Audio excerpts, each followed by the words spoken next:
Bigyan na natin sila ng dilis. Yan. Crunchy yung dilis po. Yan o. Ito naman napuputong na yan kagad. Yan o. Yan. Para masarap. May lasa na yan. Ayan. Yan o. Ito. Mix lang natin para may alat na siya. Sakto na yung tikim ko dun sa alat niya. Magluto naman tayo ng ating gulay. Meron tayong sayote, carrots, bawang sibuyas, cauliflower, broccoli, repolyo, at saka dilis ang pinakasahog natin. Ngayon, ipiprito ko munang bahagya yung ating dilis. Ayan, sa ating mainit na mantika, maghulog tayo ng ilang dilis. Ayan, pwede na siguro yan para sa ating pansahog sa gulay. Iprito natin bahagya para i-segregate, tapos ipapatong na lang natin pag naluto na yung gulay. Ayan. So, net-aside ko na yung ating dilis. Dito na ako nag-gisa ng ating bawang at binitira pang dilis, okay lang yan. Bawang, tapos next na natin yung sibuyas. Ilagay na natin yung sibuyas.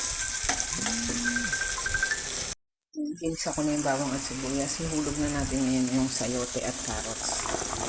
Sabay na lang. Yan. Hindi muna ako maglalagay ng timpla kasi titikman ko pa yung dilis natin kung maalat o hindi. Pero so far, yan. Yan lang muna. Yan lang natin muna lumambot itong ating sayote at carrots. Mas mabilis naman lumambot yung broccoli, coli at saka repolyo. Yun na lang yung kulang dyan. Tikman ko na yung dilis, may konti siyang alat. Pero dito sa gulay, wala namang effect. Kaya konti lang asin natin. Lagyan natin ng konting asin. At saka, syempre, pepper. Konting pepper. Yan. Tapos, takpan muna natin. Masarap yung dilis sa gulay. May effect. Check na natin yung ating sayote and carrots. Kailangan kasi malambot, hindi pa.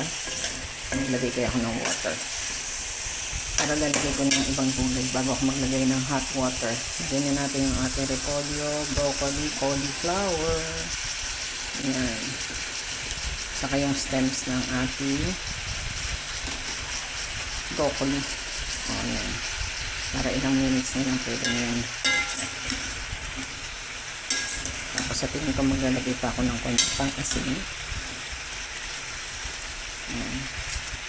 Asin natin yung hindi para sure. Tapos kuha tayo ng hot water. Ayan. Lagay tayo ng konting asin. Konting asin lang. Tapos mix natin ulit bago tayo maglagay ng hot water kasi para mapalambot na natin yan. Lulutuin natin via steam yan. Konting hot water lang. Yan, mga half cup na water.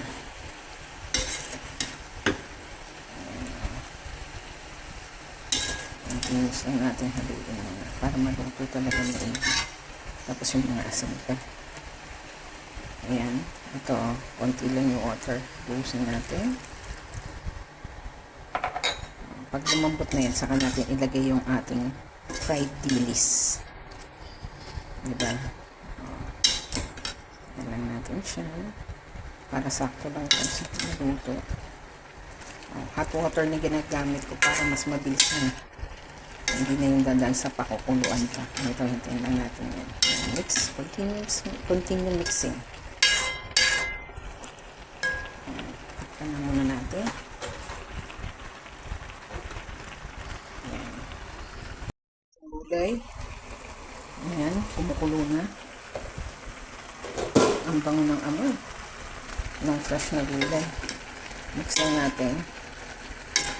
Ayan, para maluto siya ng husto. Ayan. Ganda ng kulay ng mga gulay. Check ko pa kung malambot kasi gusto nila malambot eh. Pero kukuha na ako ng gulay ko rito. Yung medyo half cook lang. Para mas mabilis mapakulo. At lumambot yung ating mga gulay.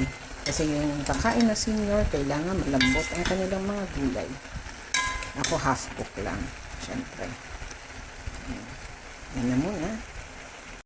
Yan. Hinati ko na ito yung medyo half cook pa.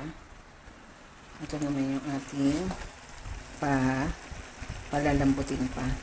Nagyan na natin sila ng dilis. Yan. Crunchy yung dilis ko. Yan o. Ito naman napuputol na yan kagad. Yan o. Yan. Para masarap. May lasa na yan. Ayan. Ayan. Itong mix lang natin para may alat na siya. Sakto na yung tikim ko dun sa alat niya. Pero yung kumaga matabang-tabang. Pero makakatulong yung dilis kasi may konting saltiness yung dilis natin. O, ayan. Sakto na yung sa gulay na yan. Pakukuluan lang natin ng 5 more minutes. Ay, hindi. 3 minutes na siguro. Sapat na yun para lumambot yung mga gulay na yan. Para sa ating mga senior citizen. Nakakain. Para din kay mother.